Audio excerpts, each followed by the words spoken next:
कहानी की शुरुआत एक उच्च स्तरीय सरकारी बैठक से होती है, जहां देश के कुछ सबसे प्रभावशाली राजनेता और राष्ट्रीय सुरक्षा अधिकारी एक गंभीर संकट पर चर्चा कर रहे हैं।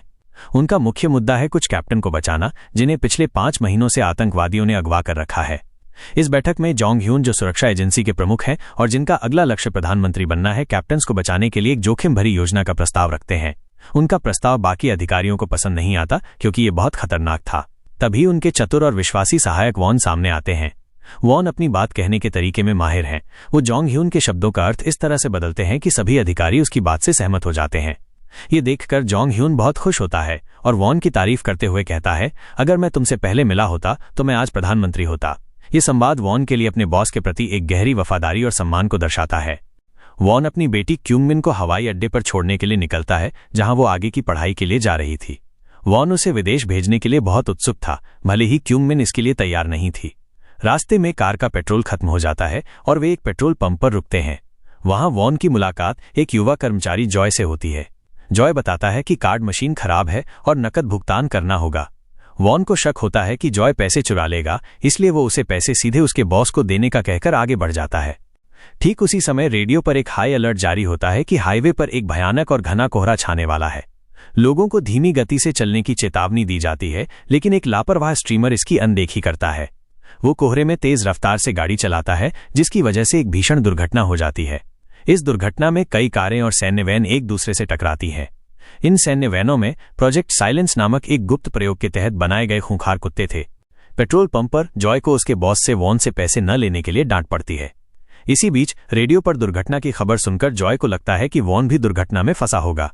वो वॉन से पैसे लेने के लिए कोहरे में हाईवे पर निकल जाता है। उधर वॉन किसी तरह दुर्घटना से बच जाता है, लेकिन रास्ता बंद होने के कारण आगे नहीं जा पाता। वो अपने बॉस को फोन कर बचाव दल भेजने का अनुरोध करता है। उसकी बेटी क्यूंगमिन उस पर गुस्सा होती है और उसे दूसरों की मदद करने के लिए कहती है। वॉन बाहर जाता है और देखता है कि कुछ सैनिक एक घायल आदमी को बचा रहे हैं, जो उन कुत्तों का निर्माता एक डॉक्टर था। डॉक्टर सैनिकों से कुत्तों की जांच करने को कहता है। सैनिक वैन के पास जाते हैं और देखते हैं कि कुत्ते भाग गए हैं और उनमें से एक ने एक सैनिक को मार भी दिया था। ये देखकर वॉन घबरा जाता है।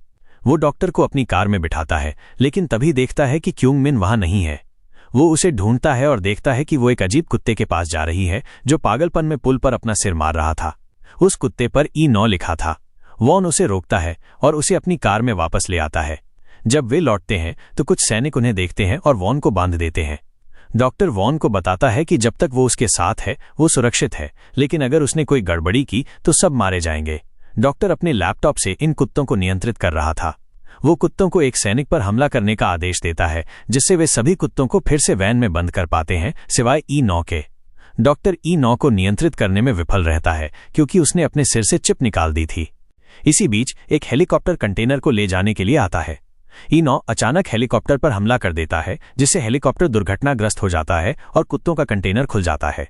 डॉक्टर अपने लैपटॉप पर देखता है कि सिस्टम में एक त्रुटि के कारण सभी कुत्तों का लक्ष्य अब 116 लोगों को मारना है। ये कुत्ते अब अपना मिशन पूरा किए बिना नहीं रुकेंगे।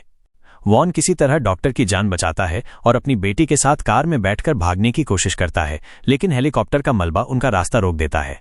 उनके फोन के सिग्नल भी चले जाते हैं, लेकिन वॉन के पास उसका सुरक्षा रेडियो था। उसकी बेटी की जिद पर वॉन पीछे से आ रहे जॉय को अपनी कार में बिठा लेता है। वॉन इन कुत्तों के बारे में डॉक्टर से पूछता है। डॉक्टर बताता है कि उसने ये कुत्ते बचाव के लिए बनाए थे, लेकिन सैन्य अधिकारियों ने उन्हें हथियारों में बदल दिया। वॉन अपनी बॉस जोंग ह्यून को फोन करता है और प्रोजेक्ट साइलेंस के बारे में पूछता है। जोंग ह्यून झूठ बोलता है कि उसे कुछ नहीं पता और स्वॉट टीम भेजने का वादा करता है। वॉन और बचे हुए लोग एक बस में छिप जाते हैं। वॉन लोगों को शांत करने के लिए झूठ बोलता है कि कुत्तों को रेबीज हो गया है। जॉय, जो सच्चाई जानता था, वॉन से सवाल करता है, जिस पर वॉन उसे चुप रहने के लिए $10,000 का लालच देता है। जब एक स्वॉट टीम आती है तो छुपे हुए कुत्ते उन पर हमला कर देते हैं। वॉन अपनी बेटी को एक दूसरी बस में छिपाता है, जहां डॉक्टर और कुछ अन्य लोग थे। डॉक्टर सभी को बताता है कि E9 के पिल्लों को मारकर उसे आक्रामक बनाया गया था और वो अब केवल अपने बच्चों की मौत का बदला ले रहा है। वे सब मिलकर बस के अंदर एक जाल बिछाकर कुत्तों को फंसाने की कोशिश करते हैं। एक बूढ़ा आदमी, जिसकी पत्नी मर चुकी थी, बाकी लोगों को बचाने के लिए खुद को कुत्तों के सामने कुर्बान कर देता है। वे लोग पुल की तरफ भागते हैं, लेकिन वहां कोई मदद नहीं मिलती। वॉन को एहसास होता है कि उसके बॉस ने उसे धोखा दिया है। वे एक और योजना बनाते हैं।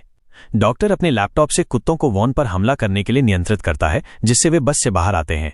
इस दौरान जॉय चाबी लेने में सफल हो जाता है। E9 डॉक्टर पर हमला करता है, लेकिन तभी पुल टूट जाता है और वॉन कंटेनर के साथ पानी में गिर जाता है। क्युंग मिन जॉय के टो ट्रक की मदद से वॉन को बचाती है। E9 भी पानी में कूदकर अपने जिंदा बचे हुए बच्चे को बचाता है। अगली सुबह वे सुरक्षित क्षेत्र में पहुंचते हैं। जोंग ह्यून भी वहां आता है, लेकिन वॉन उस पर गुस्से में मुक्का मारता है।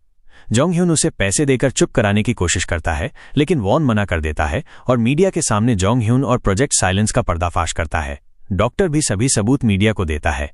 जोंग ह्यून भाग जाता है और कहानी का अंत E9 और उसके बच्चे के सुरक्षित होने के साथ होता है।